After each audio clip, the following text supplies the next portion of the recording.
let the journey continue.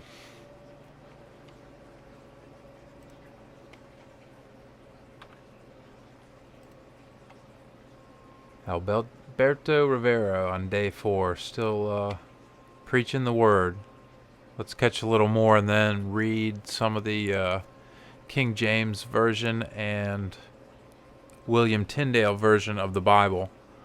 For those of you that don't know, William Tyndale, from what I understand, he was the first person to translate the Bible in order to distribute it freely in English to the common person, basically to make it available to everyone. And at the time, that was against the political or religious situation due to the domination of the Catholic Church, who had killed so many people already during all the Dark Ages after Constantine created them when the Roman Empire failed. And they've used every dirty trick in the book ever since to do everything they can to dominate, control, take over, own, enslave, tyrannize, oppress, murder, torture, assassinate, on and on and on. For those of you that don't know, I mean, that's something I'm learning, so just sharing what I've heard. In any case, Alberto Rivera's shared a lot of that, so let's listen to some of him and then read a little bit. What these rules talk about. You will find this in our new edition of a book that you appreciate very much. You have read a lot, many people. Is the Priest, the Woman, and the Confession. When our brother, the former Roman Catholic institution before, brought out this book, the Jesuits have tried to eradicate, have tried to cover up with all the forces, to getting the manuscripts out of the publishing houses once, and then getting rid of the public Christian bookstore second, but now we are bringing them back. Yes, this is one of the 100,000 publications that has been eradicated by the forces of the Jesuits.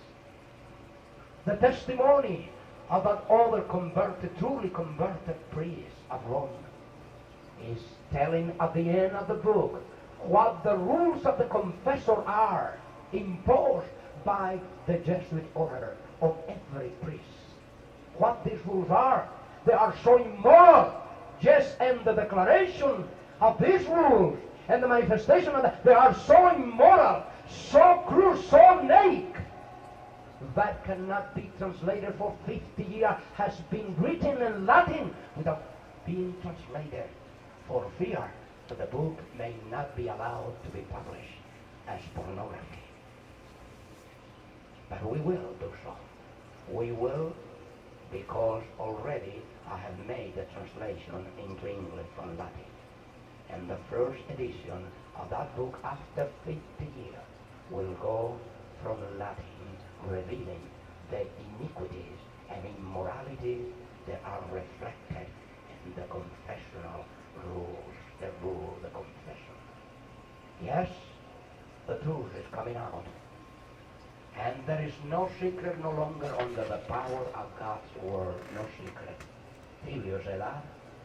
This word will not allow nothing under secret. And with that said, William Tyndale was executed for publishing what we're about to read. And one of the things I found interesting in comparing King James to this version is a little understanding of the history, which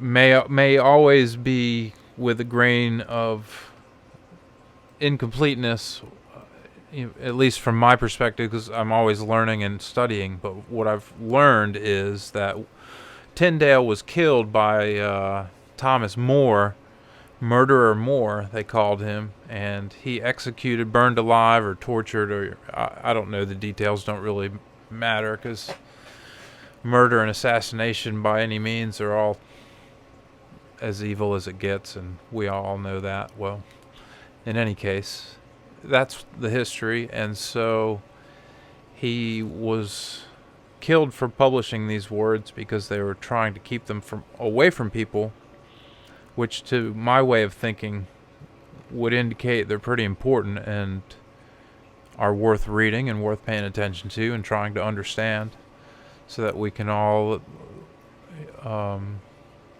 not be deceived, because a lot of the messages are warnings about being deceived by false prophets and those that take power unto themselves by duplicitous means.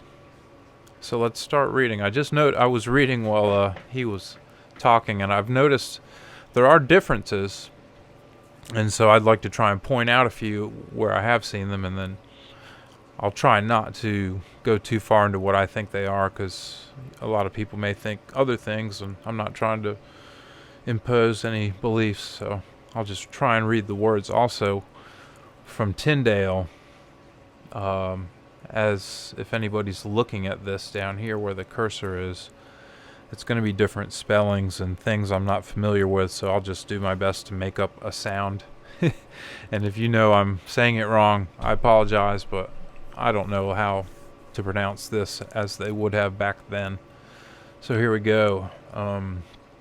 Chapter 45 of Genesis, verse 1, William Tyndale. Joseph might no longer sustain himself.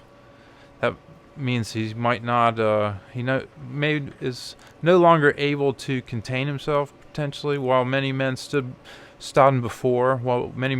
before him. Wherefore he commanded that all men should go out, that they should all leave, and that none alien, no foreign people, none alien. See, alien is actually a pretty old word now. So the fact that they use it to describe things from outer space is another example of how words go back in time and may have been used differently. You know, in the Bible, this is the original English version of the Bible, and it uses alien as just foreign. It's not saying that no UFOs were present, or it's not saying that no creatures from another planet. I can pretty much say I believe that it is not saying, and that no creatures from a foreign planet, as in aliens, were present. What it means is no foreigners to the family, none that were unknown to him, were present in the knowing of Joseph and his brethren. He wanted to, he was about to lose it. He was very emotional, let's say. So let's read King James. Then Joseph could not restrain himself before all them that stood by him, and he cried, because every man to go out from me. That is, he verbally said, everybody leave. And there stood no man with him, while Joseph made himself known unto his brethren. That is, he's going to tell them, hey man, let's read the next verse. And Joseph resided the voice with weeping. His voice he was crying, which Egyptians heard, and all the house of Pharaoh. So he started to cry, and he couldn't help it, and the Egyptians and the house of Pharaoh heard, even though nobody was there with them. King James, and he wept aloud, and the Egyptians and the house of Pharaoh heard. Let's go to the third verse, chapter 45, Genesis. And he said to his brethren, I am Joseph. Liveth my father yet? I should try and really say it. Lieth my father yet? Liveth my father yet? Is my dad still alive? Is my father still alive? The brethren mitten not answer, and were against befull much dread. They did not say anything. They didn't answer, and they were aghast. That's a word that translates pretty well today. By full much dread. They were full of dread. Let's do King James, chapter 45, verse 3. And Joseph said unto his brethren, I am Joseph. Doth my father yet live? And his brethren could not answer him, for they were troubled at his presence. Okay, let's go to the fourth verse. Tyndale. To which he said, Michele, nay ye to me. Nay ye to me. To which he said, Machile, no ye to me. And when thee hadden yedni, and when they had not nigh, he said, I am Joseph your brother, whom ye sold in Egypt. Who you sold in Egypt. Let's try King James to pick up a few what words I don't know there. And Joseph said unto his brethren, come near to me, I pray. And they came near, and he said, I am Joseph your brother, whom ye sold in to Egypt. Okay. Verse 5. Nil ye dread, neither seem it to be hard to you. So don't have dread, don't take it too hard, that ye sold me into these countries, for God hath sent me before you into Egypt for your health. Oh, this is the one I noticed there is a difference. So look at the last part. For God hath sent me before you into Egypt. So he's saying in time, he sent me into Egypt first for your health, for the health of his brothers. This is a private conversation they're having, and he tells his brothers, don't take it hard. God set this up for me to get here before you into Egypt, not just somewhere, into Egypt, for your health. Okay, so let's go to King James, where the difference is interesting. Now therefore be not grieved nor angry with yourselves that ye sold me hither, for God did send me. Now right there, sold me hither. Okay, there's another little difference. For sold me into these countries, that's again more of a specific geographical reference. Hither is softer. For God did send me before you to preserve life. To preserve life is not the same as for your health. It's preserve life is more of a benevolent, benefactor role to everybody and everything. Preserving life versus setting it up for your family, your brothers coming into Egypt. Basically setting a path for your specific family to move into Egypt or to prosper there. Let's go to verse 6. Well, actually, let's stop and make sure the recording's going well. Then we'll come back and do verse 6 in the next one. So let me go ahead and stop for now. Pick it up next time.